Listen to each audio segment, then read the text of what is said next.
Regret is the weight of the past pressing heavily on the heart. Failure, on the other hand, is a lesson that helps us grow. In Buddhism, suffering is inevitable, but wisdom leads to liberation.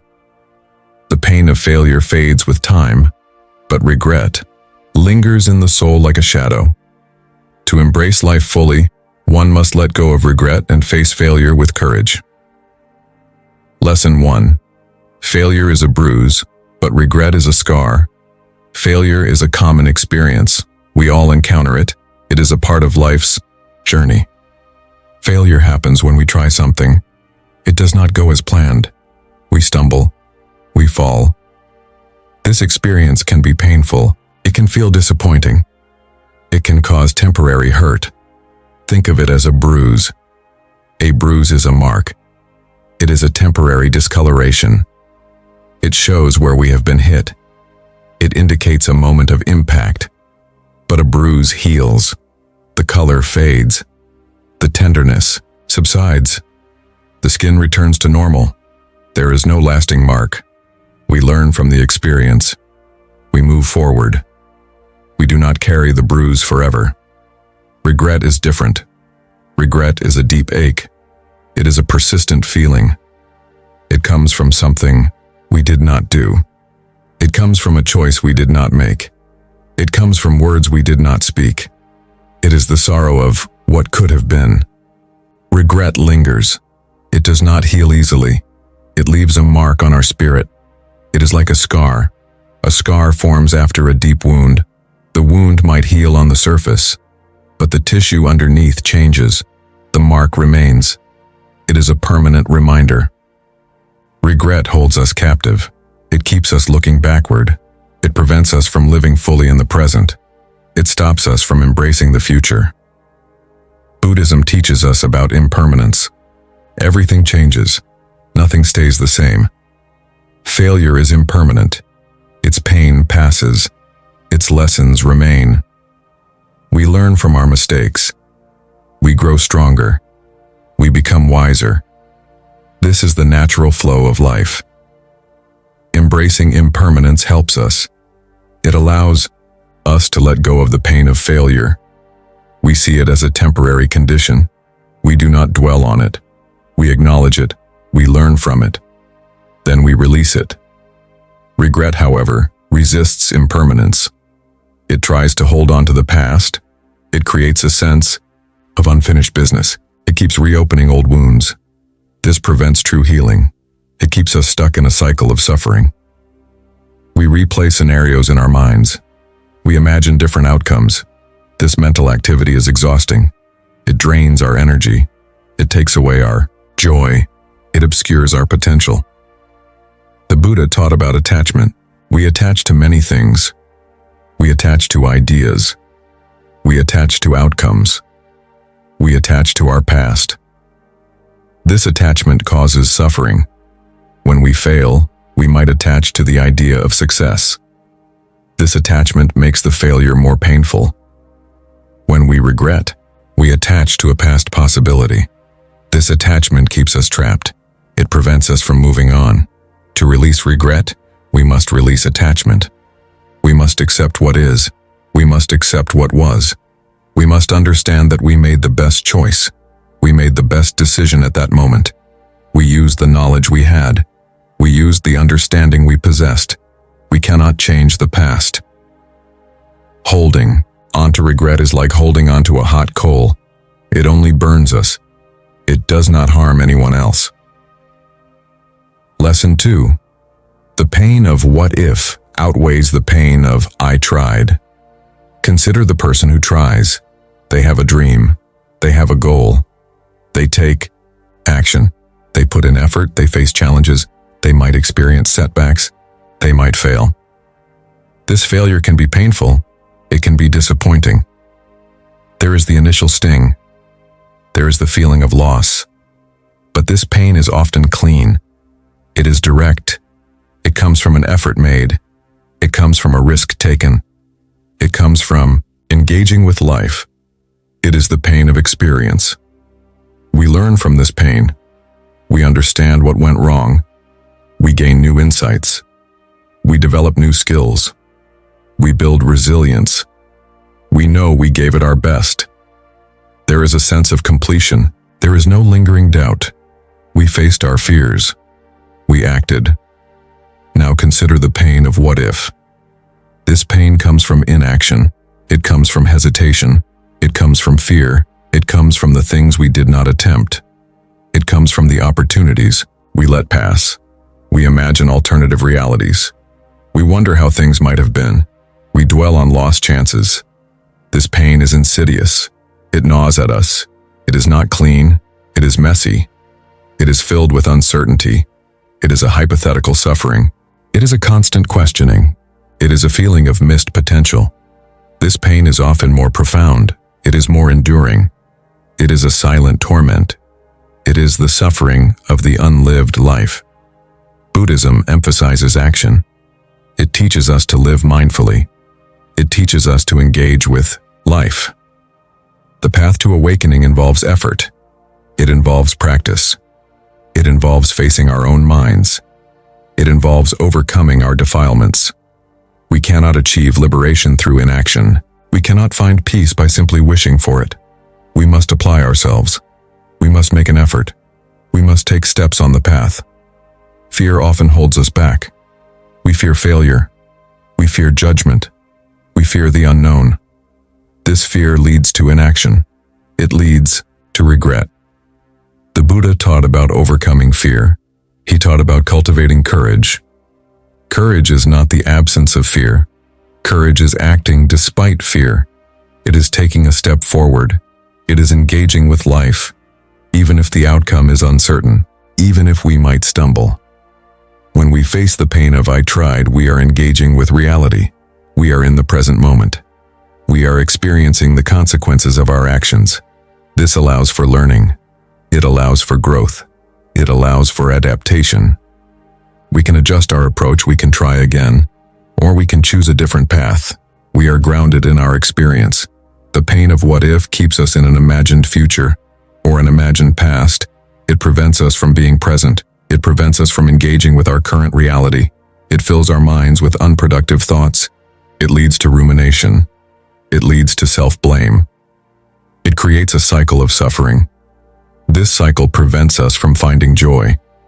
It prevents us from discovering our true potential. The teaching of karma is relevant here. Karma is not just about punishment. It is about action and consequence. Every action creates a result. Every inaction also creates a result. When we choose not to act, there are consequences. These consequences can be the pain of regret. They can be the loss of opportunity. They can be the stagnation of our growth. Lesson 3. Regret steals confidence. Failure builds resilience. Confidence is a precious quality. It allows us to face challenges. It allows us to pursue our dreams. It allows us to believe in ourselves. When we experience regret, our confidence suffers. Regret is a constant whisper. It says, you should have done something different. It says, you missed your chance. It says, you are not good enough. This internal monologue erodes our self-belief. It makes us doubt our abilities. It makes us hesitant to try again. We become afraid to take risks. We become paralyzed by the fear of making another mistake. This cycle is debilitating. It limits our potential. It diminishes our spirit. Failure, paradoxically, can be a builder of confidence. When we fail, we learn. We learn what does not work. We learn how to adjust. We learn about our own strengths and weaknesses. Each time we try and fail, we gain experience, we gain knowledge, we gain understanding. This understanding builds a different kind of confidence. It is not a naive confidence. It is a grounded confidence. It is a confidence born of experience. It is a confidence that knows setbacks are temporary. It knows that learning is continuous. It knows that effort matters. Buddhism teaches us about developing wisdom. Wisdom comes from experience. It comes from observing. It comes from understanding, cause and effect. When we fail, we have an opportunity to gain wisdom. We can reflect on the situation. We can identify the factors that led to the outcome. We can learn from our mistakes. This process cultivates insight. It cultivates understanding. This understanding strengthens our inner resolve. Resilience is the ability to bounce back. It is the ability to adapt. It is the ability to overcome adversity. Failure is a training ground for resilience. Each time we face a setback, we develop this quality. We learn to pick ourselves up. We learn to persevere. We learn to adjust our strategies. We learn to continue moving forward. This process strengthens our mental fortitude. It makes us more capable of handling future challenges. Regret, on the other hand, undermines resilience. It keeps us stuck in the past. It prevents us from moving forward. It drains our energy. It leaves us feeling helpless. It fosters a sense of defeat.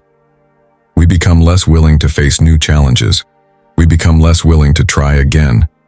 This creates a cycle of inaction and stagnation. It limits our growth. It limits our potential. The Buddhist practice of mindfulness is crucial here. Mindfulness helps us to be present. It helps us to observe our thoughts and feelings without judgment. When we experience failure, mindfulness allows us to acknowledge the pain. It allows us to learn from it. Then it allows us to let it go. We do not dwell on the past. We do not ruminate on what went wrong. We simply observe. We learn. We move on. When we experience regret, mindfulness can help us too. It helps us to see the thoughts of regret for what they are. They are just thoughts. They are not reality. We can observe them. We can acknowledge them. Then we can choose to release them. We do not have to be controlled by them. We can choose to redirect our attention. We can choose to focus on the present moment. We can choose to focus on what we can do now. Cultivating compassion for ourselves is also vital. When we fail, we often blame ourselves. We are harsh with ourselves. This self-criticism is unhelpful. It undermines our confidence. Compassion helps us to be kind to ourselves. It helps us to understand that everyone makes mistakes. It helps us to see failure as a part of the human experience. This self-compassion strengthens our inner resolve. It allows us to move forward with greater ease. Lesson 4. The pain of failure is temporary, but the pain of regret is eternal. Consider the immediate aftermath of a failure. There is a sharp pain. There is disappointment. There might be sadness. There might be frustration. These feelings are intense. They are uncomfortable, but they are also temporary. Like a storm, they rage for a while. Then they subside. The clouds part. The sun emerges. We process the experience. We learn from it. We adjust. We move on. The pain of that specific failure eventually fades. It becomes a memory. It becomes a lesson learned. It does not control our present or our future. We are free to embark on new endeavors. We are free to try again. We are free to pursue different paths. The pain of regret is different. It is a gnawing, persistent ache. It is the ghost of a missed opportunity. It is the constant echo of what if.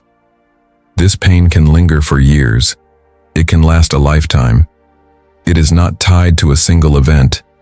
It is a continuous suffering. It replays in our minds. It haunts our thoughts. It drains our vitality. It prevents us from living fully in the present moment. It keeps us tethered to a past that can never be changed. This pain feels eternal. It feels endless. It feels like a burden we can never truly shake. Buddhism teaches about the impermanence of all things. All phenomena are subject to change. All experiences arise and pass away. This is a fundamental truth. When we understand impermanence, we can release our attachment to outcomes. We can release our attachment to past events. We can see that the pain of failure is also impermanent. It will pass. It will transform into wisdom. Regret, however, attempts to defy impermanence. It tries to hold on to a moment in time.